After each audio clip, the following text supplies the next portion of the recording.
Hi everyone, आज का हमारा टॉपिक है बंगाल स्कूल ऑफ पेंटिंग। ये एक बहुत इंपॉर्टेंट चैप्टर है आपके सिलेबस का।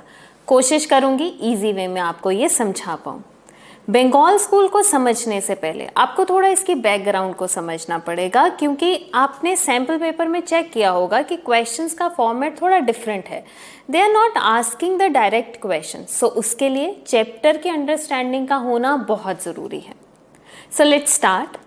सबसे पहले हम बात करें तो भारत में आर्ट के अलग ही मायने रहे हैं। जैसा कि हमारी प्री हिस्टोरिक केव आर्ट हुआ, अजंता की पेंटिंग्स हुई, इतने खूबसूरत टेम्पल स्कल्पचर्स, मिनिएचर आर्ट। हम बेसिकली एक रिच कल्चर एंड हेरिटेज के साथ जी रहे थे। करीबन 1875 के आसपास ये मिनिएचर स्टाइल ऑलमोस्ट डिक्लाइन पर था। और दूसरी तरफ अगर आप ये टाइम पीरियड देखें तो इस टाइम पीरियड तक ब्रिटिशर्स ने भारत पर कब्जा कर लिया था और उन्होंने यहाँ के लोगों पर, इंडियंस पर अपना लाइफस्टाइल, अपने तौर तरीके, खुद के रूल्स चलाने शुरू किए, अपने कल्चर को पढ़ाना शुरू कर दिया, अपने स्कूल इस्टेब्लिश किए और इंडियंस को भी वही एजुकेशन दी जाने लगी। इसी के साथ उनके आर्ट ने भी भारत पर पकड़ जमा ली, जो कि एक रियलिस्टिक स्टाइल एकेडमिक आर्ट था। उनका ये मानना था कि भारत का कोई कल्चरल हेरिटेज नहीं है। इंडियन आर्ट, जो कि इतना रिच था, उसको नकारना शुरू कर दिया। और ये ब्रिटिशर्स जब आए थे ना, तो अपने साथ 50 आर्टिस्ट भी लेकर आए थे for the promotion and propagation of their art, their technique all over India. जहां एक तरफ इन्होंने हम इंडियंस को, हमारे इंडियन आर्ट को डिग्रेड करना शुरू कर दिया, वहीं दूसरी ओर इंडियंस इसको स्टेटस सिंबल मानना शुरू हो गए। हमारे ही जो रिच एंड वेल्दी लोग थे वो इस फॉरेन स्टाइल की तरफ अट्रैक्ट होते जा रहे थे और उस जैसी पेंटिंग्स की ही कॉपी बनवा रहे थे। जहां एक तरफ ये लोग उनकी इंग्लिश लैंग्वेज, उनके कस्टम्स, उनकी लाइफ जीने के तरीके को अपना रहे थे, तो वहीं दूसरी तरफ अपनी ही सभ्यता, अपने आर्टिफैक्ट्स को नकार रहे थे, which causes the continuous degeneration of our art values। फिर इन ब्रिटिशर्स ने अपने आर्ट स्कूल पे इस्टेब्लिश किए इंडिया में जगह जगह, लाहौर, मद्रास, बॉम्बे, कैलकाटा, और वहाँ फॉरेन स्टाइल में प्रॉपर आर्ट एजुकेशन दी जाने लगी। ऑयल पेंटिंग, यूरोपियन आर्ट सिखाया जाने लगा। और एक्चुअली जो ये ब्लाइंड फॉलोइंग हो रही थी ना वेस्टर्न आर्ट की, जैसे कि मैंने कहा कि बड़े लोग, अमीर लोग इस तरफ अट्रैक्ट हो रहे थे, सो इस चीज ने हमारे इंडियन आर्ट को टोटली पॉल्यूट कर दिया। क्योंकि जो हालात चल रहे थे भारत में, जैसा कि इंडियंस को डिग्रेड किया जाना, पेंटिंग्स में भी हमारे गॉड गॉडेसेस को वेस्टर्न लाइफस्टाइल में बनाया जाना, तो इन्हीं हालातों के बीच उस वक्त एक पॉलिटिकल और फाइनेंशियल फ्रीडम की विचारधारा पनपी। नेशनलिज्म, स्वदेशी की शुरुआत हुई और यहीं पर एक आर्ट मूवमेंट की भी शुरुआत हुई, जिसमें जो कलाकार थे, they not only raised voice against the activities of the British art academy but also started separating themself from following blindly the lifeless style of the western realism. उन्होंने खुद को इससे अलग कर लिया, ये जो सब चल रहा था।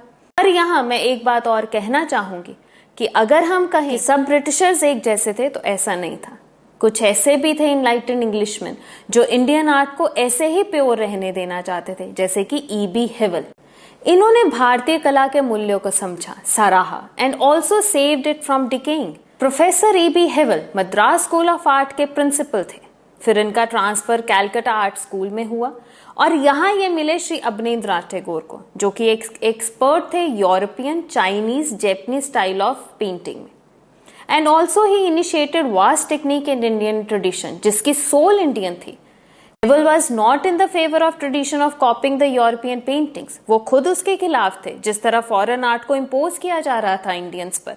इसीलिए 1904 में उन्होंने वेस्टर्न रेलिक्स को, यूरोपियन पेंटिंग्स को गैलरी से रिमूव कर दिया और उसी की जगह अजंता, बाग, एलोरा, राजपूत, मुगल पेंटिंग्स को जगह दी, जिसमें भारतीयता थी। और साथ ही उन्होंने अवनींद्रनाथ टैगोर को वाइस प्रिंसिपल बना दिया कोलकाता आर्ट स्कूल का। They both firmly believed in creating a new type of painting that was Indian, not only in subject matter, सिर्फ थीम ही नहीं, but also in style. They designed a curriculum to include and encourage techniques and themes in Indian art tradition. Abanindranath Tagore ने 2 visiting Japanese artist से water colour technique सीखी और इसको European water colour technique से synthesise करके एक novel technique create की, जिसको कि वॉश टेक्निक के नाम से जाना गया, जो कि हॉलमार्क बन गया बंगाल स्कूल का। अब क्या हुआ कि भारत में नेशनलिज्म की शुरुआत के साथ करीबन by the end of 19th century जो ये यूरोपियन स्टाइल चल रहा था, जिसमें हम सबसे सक्सेसफुल काम मानते हैं राजा रवि वर्मा का, जिनकी एकेडमिक रियलिज्म में मास्टरी थी। वो इस टेक्निक में इंडियन थीम्स, इंडियन एपिक्स जैसे कि रामायण और महाभारत पर पेंटिंग्स बनाते थे। उनकी ये पेंटिंग्स इतनी फेमस हो गई थी, they were copied as oleographs and was sold in the market. और इन्होंने ही पेंटिंग्स को घर घर पहुंचा दिया था कैलेंडर्स की फॉर्म में।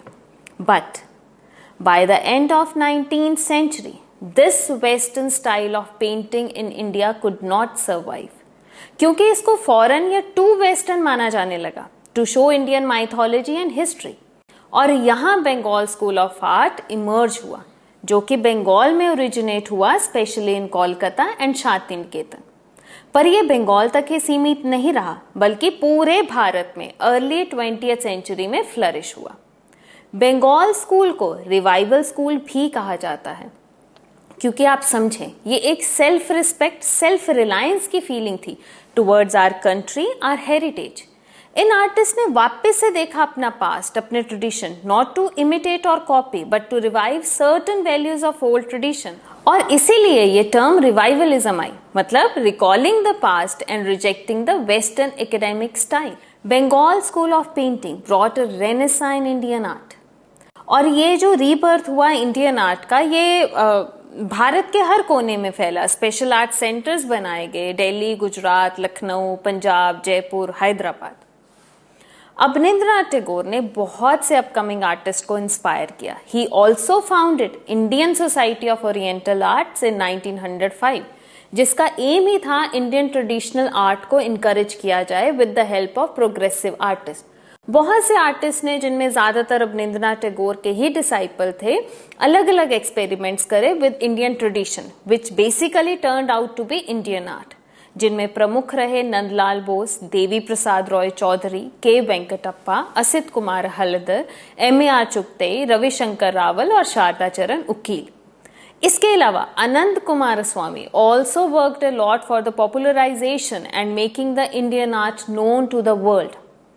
बहुत कंट्रीब्यूशन है इनका इंडियन आर्ट को ग्लोबली पहचान दिलवाने में। इसी टाइम पर लेडी हरिंगम ने अजंता की पेंटिंग्स कॉपी करवाई नंदलाल बोस, असित कुमार हलदर और के वेंकटप्पा से, and she also got the same published in the Indian society London. इसी स्कूल की पेंटिंग्स पर अजंता और बाग पेंटिंग्स का इन्फ्लुएंस साफ दिखता है। इनकी पेंटिंग्स में लीनियर डेलिकेसी थी, रिदम था, वो ग्रेस थी जो अजंता की पेंटिंग्स में थी। इसी के साथ साथ मुगल और राजपूत पेंटिंग का इम्पैक्ट भी दिखता है बंगाल स्कूल की पेंटिंग में। This Bengal school of painting has also laid down the foundation stone of the modern painting. So ये है सिंपल वे में इसका ओरिजिन एंड डेवलपमेंट, मतलब क्या टाइम पीरियड था, कैसे ओरिजिन हुआ, किन किन का कॉन्ट्रीब्यूशन रहा, क्या टेक्निक थी एंड ऑल। आई होप आपको समझ आया होगा। नेक्स्ट टॉपिक हम कवर करेंगे characteristics of Bengal school. Thank you.